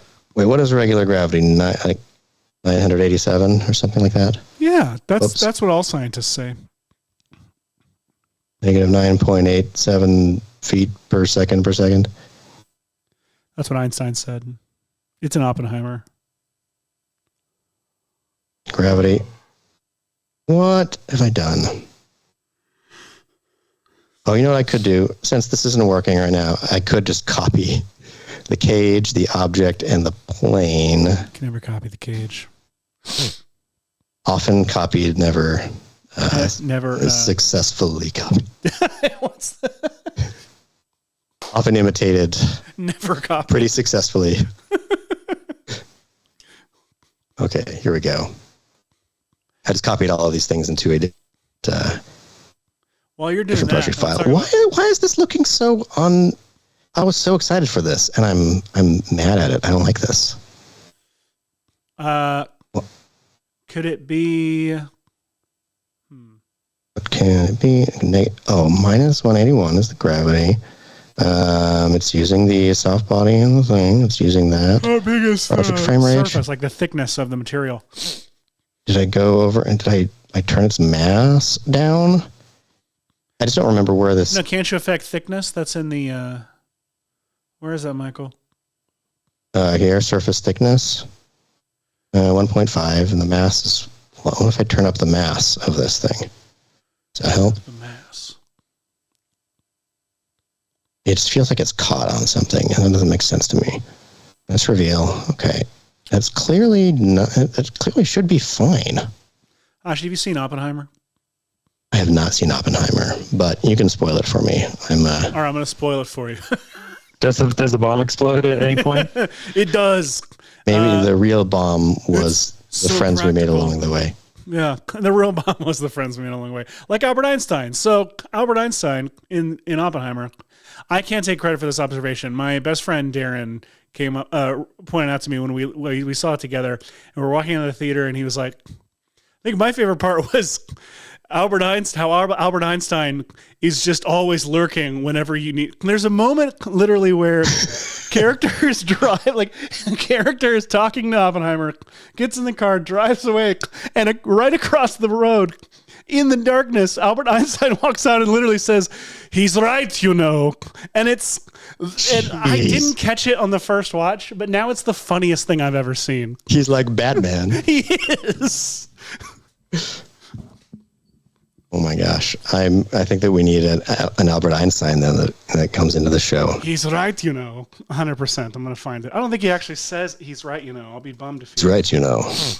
We can make him say it. It's not like we haven't put words in Ronald's mouth before. There were a lot of visual effects shots in Oppenheimer, including some that they used After Effects on that made it into the final cut of the film. So that doesn't sound right. But I saw like a bunch of videos on the internet, Michael, that told me otherwise. I feel like we should rewatch our interview with Chris Nolan on this show. We should. I don't have it on hand. So that's totally fine. I'm going to redo this. I think that what I did is I rotated my mesh and my hair. I did all this weird stuff I shouldn't have done. So let's just redo this from scratch. We'll go to a volume builder. We'll put the truck inside said volume builder and put that inside a mesher. Turn up the thickness a little bit.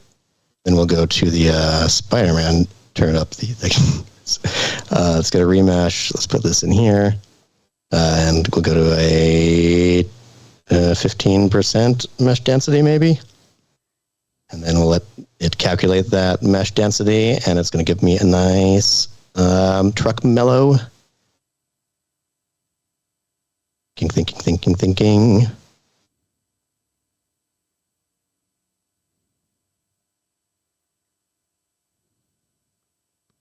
Yeah, perfect. All right, let's current state to object this mesh. Let's hide these. Let's go to the, I should name these better. Here's the truck, and here's the cage. Doing this, I don't know. I am you. Wow, I didn't know I'd I'm break doing you. exactly what I thought. I didn't know I would break you with this one fun challenge. Well, it was because I was so eager to show how easy it would be to just like recreate the thing we've been doing over and over again. Recreate George Miller's epic Mad Max Furiosa or Fury Road. Good gravy. I feel like we should return to the Mad Max verse next week too. Yeah, well, we could actually do it on theme. Maybe we can do the physics thing next week and just have it be in the desert of these trucks running into stuff. Oh my gosh, we could do, we'll call it we could call ourselves the crash test dummies. Mesh, surface, initialize. Crash best buddies. Crash bandicoot, crash best buddies, CBB. It's perfect.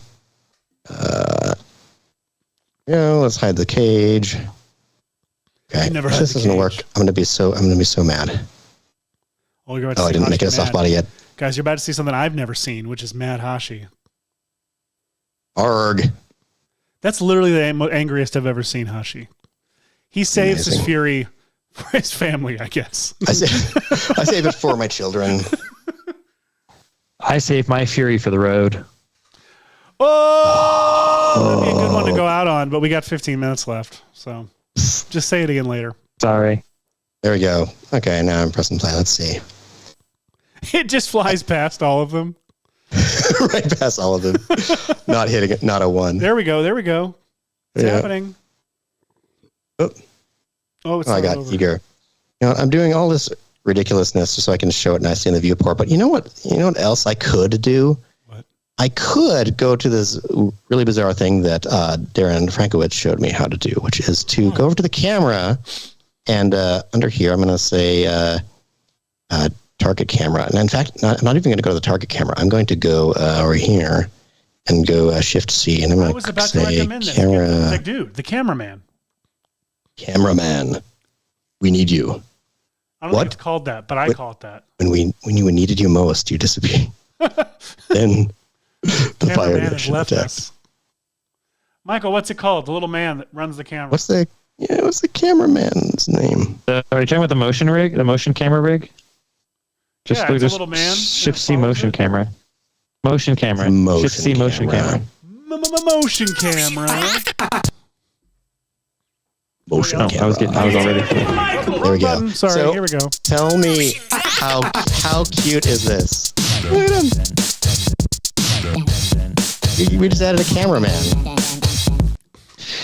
Camera person. It could be a woman. But the great thing about this motion camera is that you can turn on all kinds of really cool physics, like footsteps, shoulder movement, arm movement, like all this kind of stuff, so that when you move camera from here to here, it actually does a physics simulation on what a person would be like moving from point A to point B. So you get this really cool handheld look that is, art directable. It is very wonderful. So here's what I'm going to do. I'm going to go to this target, and I'm going to place the target. Will this work? Can I make it a child of the... Put it in the truck. Truck? Put it in the truck, and then Shift C or Command the Command C thing, and then you can do reset, transform, whatever. Do you know what I'm talking about? I don't. So you're putting it in the truck, and then you're resetting the transform, so it's centering that target in the truck. Oh, yeah, I see. Oh, yes. No, don't do that. No, go back, undo. I want people to learn this because it changed my life.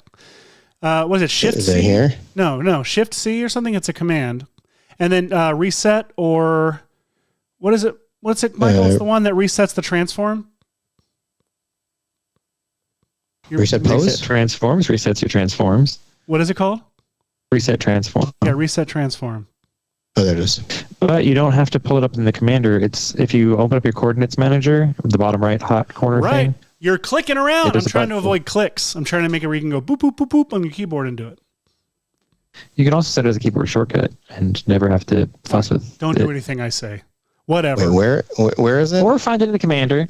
Hashi, bottom right, the hot corners you have the material manager hot corner, the asset browser hot corner, the animation hot corner, the bottom right hot corner. Keep going. Bottom right, further bottom. What is that? Okay, a little bit left, bottom right of the viewport. Keep going left. Okay, here we go. Go left a little bit, left a little bit, left a little bit. Oh, that Right, little okay, button? left a little more. Up a little bit. Just up, just Where up. are keep you going, taking up. him, Michael? Left. No, too far. Go down. Left. This is right there. That bad button. television. Left and up. Right, that button. There's a reset transform button in there. What the heck? So You have just the hide the properties you need button right here, everyone. no, it's reveal the properties you need. Anyway, that is the coordinates manager, just like the material manager in the top that has that little hot button in the top right that lets you fold out the materials and fold them back in. And the bottom left has the fold out the animation timeline and fold it back in. The top left has the asset browser. Bottom right is the coordinates. And it's useful for things like that. Do you need to reinitialize the cage once it's in there, Hush? It's a good question. Let's try that. I'm reinitializing the mesh. Let me see if that will move this null along with the mesh. I might need to. See, no, that's not working. I need put an object in there and then put the null object. Let's put all of this stuff down here. We've got the truck. We've got a target. We've got the mesh deformer. We'll put them all together. We'll click initialize again, and let's see if this works. Now is the target bound to the mesh? No, it's not. Wow. What I might need to do is I could constrain. Let's see. Let's go to this target. I don't know why I thought this was going to be so much faster. I only did this because I was manually doing it before. I'll figure out how this really works. I did it on the in Dungeons and Dragons because I had like that Jello blob or whatever it's called, the gelatinous cube, and I needed the camera to look at a certain point on it. So I think what I did was I constraint to a point. Oh yeah. Let's see, I transformed the target based on a specific deformed point on the mesh, and I don't remember how to do that anymore. So we're just going. Ridiculous. I'm going to play this. Whatever. Sorry, all. It's probably the most amazing tip you would have heard all day. Delete the cameraman. I really want you to do it because I want to see that cameraman's view. No, so you can bring it back in there. You just tuck the just say target tag and put the null inside the thing. But is it like will it follow the dynamic shape? That's what. Oh, I see what you're saying. Yeah, you might need to express it. I could maybe put a correction deformer onto it or something like that and all that. So we'll figure that out. We have all these exception things come up all the time. And you know what I'm doubting right now? I feel like when I did my polygon reduction earlier, the polygon reduction act, I don't know if I got. Let's see. I'll preserve UV boundaries and let me put the truck in there again. I don't feel like it. I let it finish all the way. I think I was probably pre-processing and hadn't committed yet before I did this because I swear this will look identical, but it'll play faster. And hopefully play fast it will because we're running right toward the end of the show. We're driving toward this cliff, and I don't know what's going to happen. All right, and let's commit that. We'll put that there. We'll go to the mesh tag, and we'll initialize it one more time. Are people still here? I don't know. I don't know if people are watching. I am. Well, I'm on my no sleep till Brooklyn. Till Brooklyn. Is it Brooklyn yet? Is it Brooklyn yet? Ka-ching, ka-ching, ka-ching, ka-ching. This is fun. Well, at least one person is still watching. Crow says hi. Hi, Crow. At least one Crow? person is still watching the show. From Mystery Science Theater? You belong here. They don't specify. Their username does not look, or their little profile does not look very much like that, Crow, but it's very tiny, so I can't quite see. See, what if I turned this truck also into a balloon? Crow may also be a spam account. We'll have to find out if they respond or not. If they respond, they're not a spam account. If they don't respond, they're a spam account. So, Crow, talk to us. Caw at us. Okay, I've turned up the balloon factor, which means this should be slowly inflating over time. Looks like not enough. It's not enough to combat the soft body. Turn up the overpressure. You have to turn up the overpressure if you want to inflate. Yeah, turn up the overpressure. I'm going to turn off soft body. I'm going to turn on the overpressure is at 3.6. So I don't want it to go too high. We're just going to try right here. What have we got? Oh, it's going to Baramo says, today they had to quickly track and comp a 4K shot into a screen in a heavily compressed MP4 sci-fi environment shot, and was so much easier with your normalized track script, Hashi, and Supercomp Red Giant. Incredible tools. Oh, that makes me happy. Thank you for letting me know. I love knowing when any of our advice paid off in any small way in your actual work lives. Or personal lives. Supercomp has seriously changed my both my motion graphics and visual effects workflow. Like I've taken on jobs VFX wise that I would not have done before, but for time and budget constraints, because Supercomp just lets you get to a really quality results so much faster. Visual Media says they're using the new 2024 point index viewport feature. That is a very nice thing that was added to Cinema 4D. One of those tiny things that does not really make it into marketing, but can be so helpful in your day-to-day workflow. And Justin Leduc says, Lorem ipsum dollar sut emet consecutor ad exixing elite. And Whirly Scripts says, or Jason Murphy says, Whirly Scripts has really changed my workflow, which is... Jason, by the way, I think you sent me something a while back, and I have not gotten to try it yet, though I've really wanted to. I keep forgetting. I'm not ignoring you, I promise. Just finishing a movie and doing a weekly live show. I apologize. Oh, speaking of the movie, I do want to say, someone did ask earlier, and I'm going to try to see if I remember find who it was asking for an update on Sketch. We should be wrapped in January, finally. We have several very awesome... we're very fortunate to have several awesome VFX houses helping us finish, VFX vendors helping us finish the remaining visual effects, and stuff's looking pretty rad. And it was. Do you have any dates? Do you have any dates for release dates? No, we don't have a buyer yet in place. We don't have a distributor, so that's what's next. They never told us there was so much business in the show business. Michael Pollack is saying they can't wait to see the little guys try and hold on to the truck while it tumbles down this snowy hill, or flurry road, if you like. Flurry road. Love it. Wing. Uh-oh, ball. Ball. Plinko. Alonso Perez Yaksik says that they want to thank you, Hashi, for your 3D stamp plugin. They said saved their life the other day with a shot they couldn't pull off any other way. They tried until in a desperate attempt they used 3D stamp it, and it worked. Well, that makes me happy too. I don't know what I'm doing now, Seth. I am just like I said. I know what I'm doing. I've finally reached the. You reached become silent. Breaking point. And, it takes 2 hours. This is my breaking point right here. Hashi's going to take a big nap. I said a weird pause in between those two words. Shouldn't have. Listen, guys. Nick, Frozen 3 Flurry Road. Yeah, you did it. You made it on the show. Good job. That was very funny. So listen, everybody. Please tune in next week. We just decided we're going to try some crazy physics, probably, unless something else comes up. Exactly. We always reserve the right to just completely change our minds. 100%. But until next week, guys, I don't have anything else to say.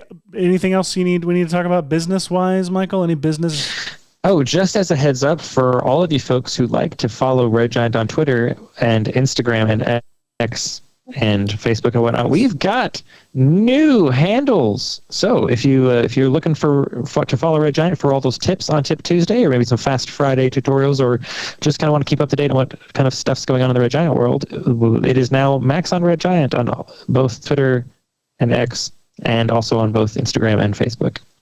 So if you're looking for the Red Giant, you can find it at Max on Red Giant at the social media channels. Always looking for the Red Giant, even though I know where to find it. Guys, another great show. Thank you all of our watchers and watchers in the chat. And please have a very safe week. And remember, stay practical. I couldn't think of something to say. I don't know. Later, guys.